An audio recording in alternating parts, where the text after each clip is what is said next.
Hey everybody, welcome back to Wildcat MTG. Today we are going to crack a Kamigawa Neon Dynasty set booster box, and what prompted me to do this video was I was actually doing some market research, and I was looking at the performance of set booster boxes since the advent of set booster boxes, starting with Zendikar Rising, and I was contrasting them against the draft box prices for each individual set and kind of looking to see what set boxes were performing well. And if you take out Modern Horizons 2 set boxes, which are kind of its own thing, the best performing set booster box value-wise is Kamigawa Neon Dynasty. Right now, as of the filming of this video, these boxes can be found for probably as low as around 120, but more or less the market average is actually closer to 130. Contrast that against the draft booster box price of this product, which is still pretty decent at over $100. It is outperforming all the other set boxes not named Modern Horizons 2 by a pretty substantial margin. So I thought that would be kind of a cool reason to crack one of these open. It's been a while since I've opened one of these, so we're going to dive on in and crack some packs and revisit the old Kamigawa. Okay. And, you know, I mean, obviously 2021 was kind of a rough market, kind of a rough year for sets, right? Like, I mean, there's some sets that I will advocate for that people still don't really like. But, you know, overall, if you take out Time Spiral Remastered, which was seriously underprinted, and Modern Horizons 2, most would argue that the rest of the sets that year produced were kind of a flop. So I think coming into 2022, when we got previews for Kamigawa, I think expectations were kind of low, and we were almost pleasantly surprised by just how good this set was. So we're going to start off with the Teachings of the Kirin, which is a nice little flip card right there. Is our first rare in a terminal network. One of the things that does buoy the value of this particular set are the Japanese full art lands. Again, still as of the filming of this video, most of the Japanese full art lands, just the non-foils, like starting with this one, just the non-foils are ranging between $2 and $3. And then for the foil versions, you're talking about getting over, you know, in some cases $3 pushing $4. So that does help the box, you know, your EV in the box. Cloudsteel Kirin and Imperial Subduer. And our first list card is going to be, almost forgot about the list. I have no idea what's on the list in this particular set. Deny Reality. A little visit to Shards of Alara. So yeah, if you're talking about, you know, if you get, I don't know, what is it, one of the full art lands every 3 to 4 packs, and on top of that, you get a couple of the foils to go with it, you know, that obviously does add into your expected value of the box, and that does help inflate the price as well. A little Greasefang, big Pioneer card, so that's not bad. And then Jukai Preserve. It doesn't carry a ton of value per se, but you know what, it's a strong playable card, so we'll put it up top there. And then, of course, at the top of the range here, you've got, you know, Wandering Emperor, which is a card that I liked from day one. Sees a play, it's a multi-format play card. Sees play in Pioneer, sees play in Modern, sees play in Standard. I don't know about Commander. I don't think most Planeswalkers do well in Commander, but I don't know, it might be. March of Wretched Sorrows as our next rare, and Peerless Samurai. You've got that. You've got, of course, Boseiju, who endures as a, I mean, honestly, the land cycle in general. Otawaro is also a very strong land. Most of the lands, maybe aside from Sokenzan, are extremely playable from the rare land cycle in this particular set, which obviously helps. You've got some cool mythics at the top, a couple of Phyrexians with the old Phyrexian Mindlink mech. Runaway Trashbot. So far, we're not hitting any of the good value. I'd like to, you know, pull the cards instead of just name the cards. That'd be sweet. But you've got Jin-Gitaxias, you've got Urabrask, and you've got the Praetor versions of them, along with Tamiyo Completed Sage, which is a card that had a lot of hype out of it when it first came out and saw virtually no play. But you do have a Phyrexian version of that. Okay, so we've got our nice little commander rare here. That's Myosian of Blooming Dawn and Hidetsu Devouring Chaos. Of course, not a Neon Ink version, because those can only be found in the collector boosters. Actually, an interesting point there.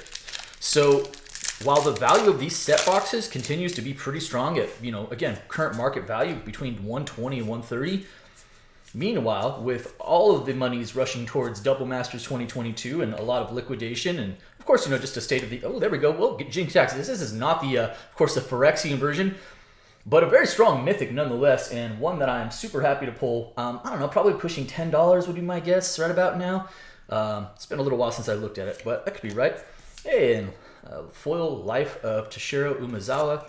Very nice foil. And another hit off of the list, Toils of Night and Day, from the original Kami block. If you know, with all the money that rushed towards Double Masters, a lot of people liquidating, raising capital, selling off stuff, a lot of other products around Double Masters release got very, very cheap. First foil land of the box. Not my favorite art in the box of these foil art lands, but I'm not really ever sad about pulling one. I'll say it that way. The collector booster boxes of this set got as high as pushing 280, I think 275 to 280. Thundering Raiju.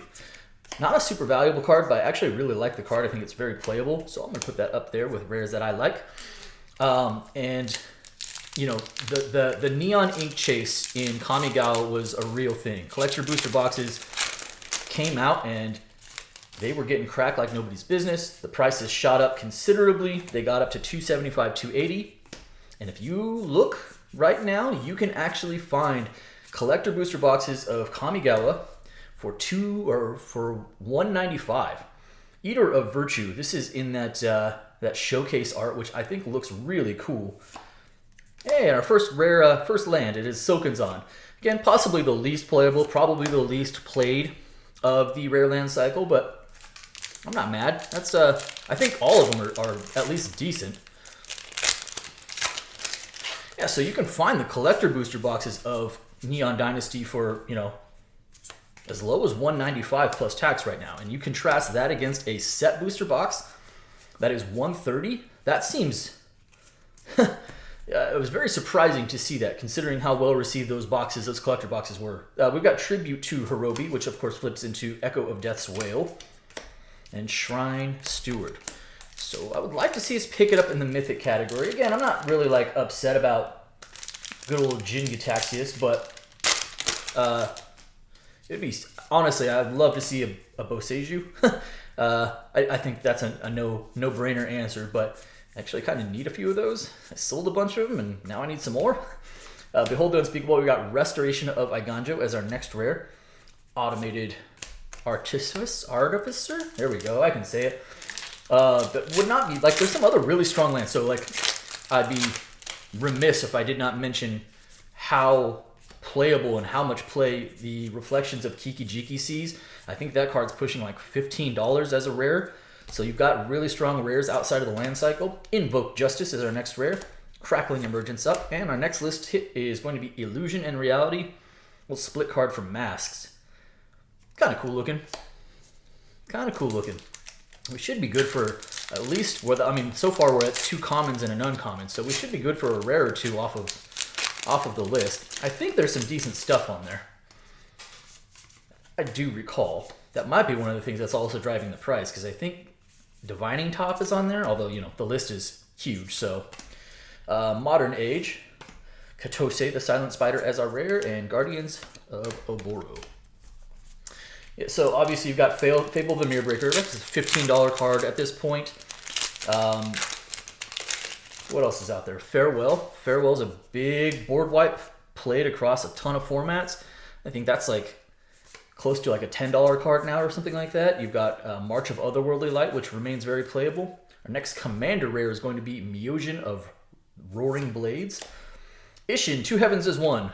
Super strong Commander card. Value-wise, I'm not sure there's a ton of value there, but very... Oh, Mikaeus. Well, that is a list hit. Abso-freaking-lutely. I'm not as up to speed on the list. However, when I last checked in with good old Mikaeus, this was like $20, and it might even be a little bit higher than that now. That is a huge list hit. Mythic Bomb right there. Very nice. That card, it stayed on the list for a little while. So it's come down, but that card was pushing, I don't know, that card was $40 for a good amount of time. It's a very nice list hit right there. Definitely not unhappy about that, considering especially that my list luck is not usually the greatest. March of Reckless Joy, Hot Shot Mechanic, All right, so we're about halfway through the box now. We're not doing poorly. We're not killing it, but what we're going to need to see, I mean, the list hit really does help. And as I mentioned, if you care about such things and you pay attention to things like box EV, these lands, you know, just the lands themselves are averaging, you know, probably $2.50 a piece. So you pull enough of those and that really does buoy the EV of these boxes. All right, so Kumano, Invoke Despair, another Invoke, one of the stronger Invoke cards, and Fall of Lord Konda.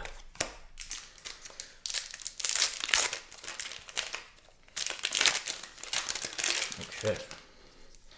Next up. Oh yeah, Tezzeret. I forgot Tezzeret's in here too. Secluded Courtyard. So again, looking for value. Secluded Courtyard I think is pushing $3 as an uncommon. So that's pretty good.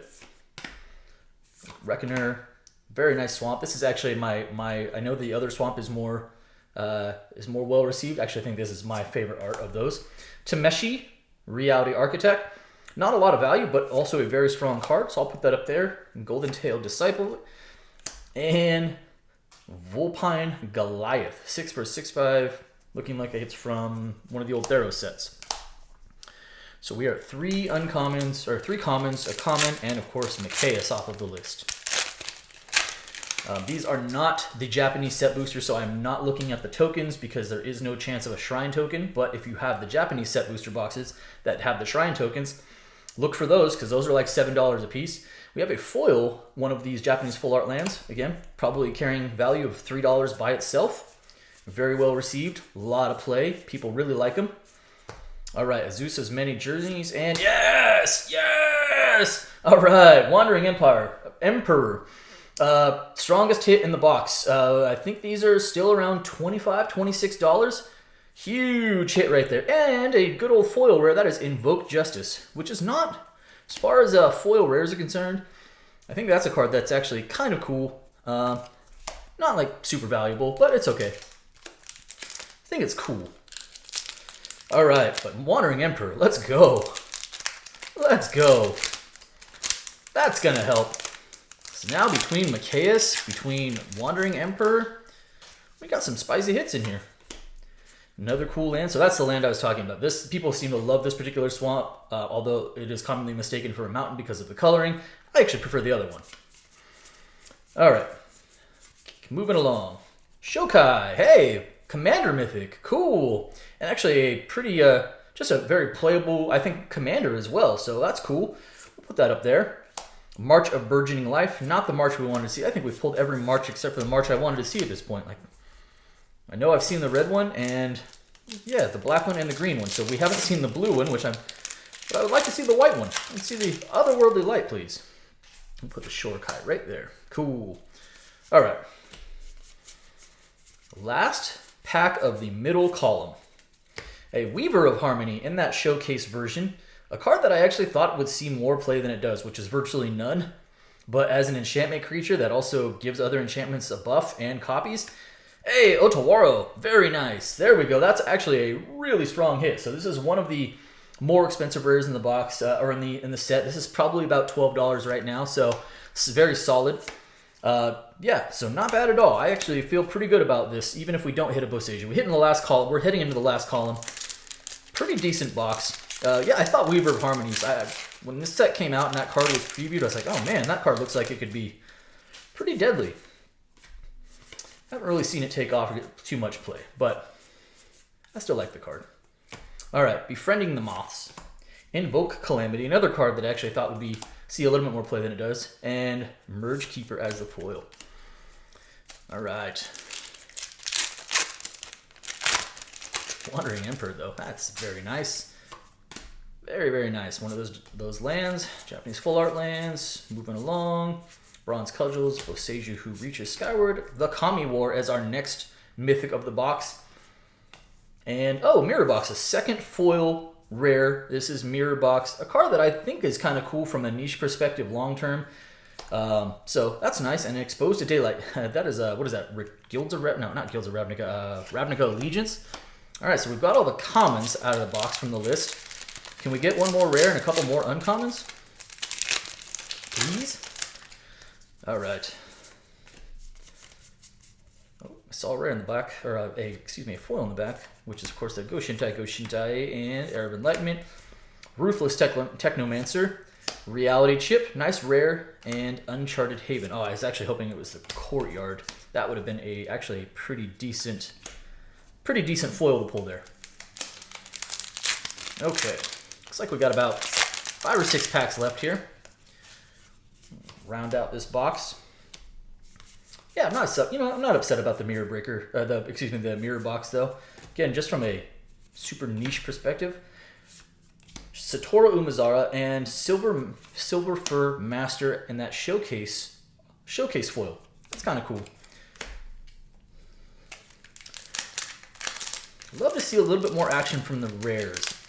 The fact that we haven't actually, there's again several pretty strong rares, and we haven't really seen, outside of the Odawara, which I consider to be part of the land cycle, haven't seen, Farewell or Otherworldly Light or Secluded Courtyard. That's cool. Another one of those. Take that. Modern Age and Goro Goro, Disciple of Ryusei. Mirror Breaker. Gonna want one of those for the end. I feel like, what are we at?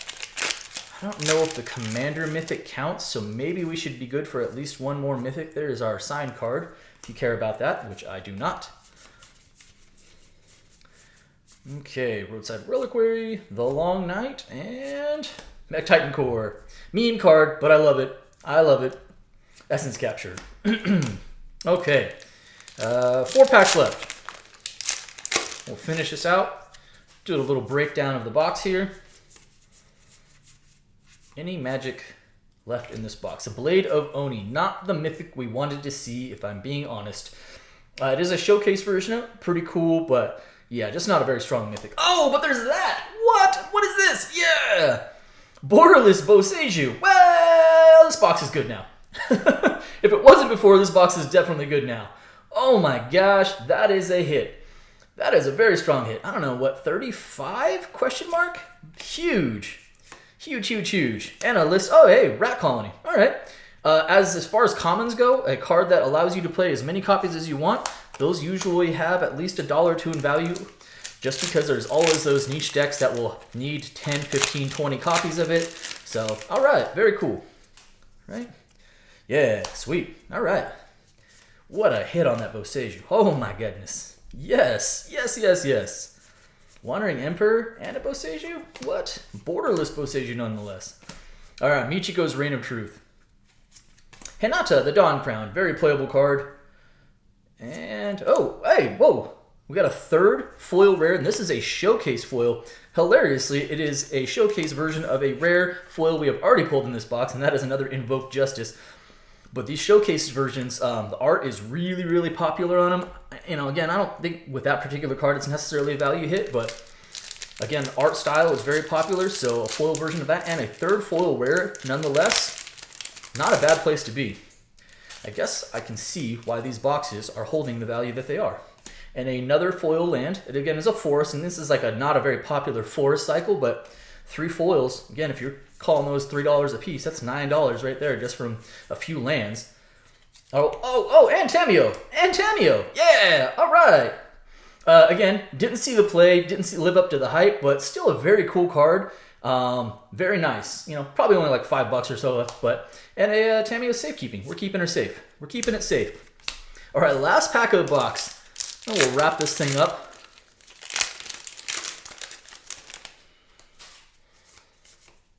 Alright, any juice left in this box? Let's find out. Got our Colossal Sky Turtle, which is a fun card also. Befriending the Moths. And Mirror Box. Okay. Alright, cool. And Patchwork Automaton. So let's just recap this real quick here. We did end up with 6 Mythics. One was a Commander Mythic with Shorokai, but we hit Wandering Emperor, Jin Kataxis, and Tamio. Very, very nice. We hit a Borderless Boseiju, so we hit the granddaddy of the Borderless lands. And an Otawaro as well. If I had one spot where we really missed, it was kind of in the rares, not hitting like Farewell or Reflections of Kikijiki or Otherworldly Light, something along those lines. There's a little bit of miss there, but all things considered, I think we're in good shape. We did also get a Mikaeus off the list. And again, if you're talking about just EV of a box, 1, 2, 3, 4, 5, 6, 7, 8, 9, 10. $10, 10 of these at $2.50 a piece. So there's $25 in EV in your box. Plus, let's call these $3 a piece. There's 9, so almost $35 in just basic lands. That's where I think this sealed product, this particular set, is really why it's holding weight the way it is. A fun product, a good set. I really enjoy it. Hope you guys did too. And if you guys enjoyed the video and you're not subscribed, do me a favor and hit that subscribe button for me. Hit the like button for me, and by all means, drop me some comments as well. Appreciate each and every one of you. Be well, everyone.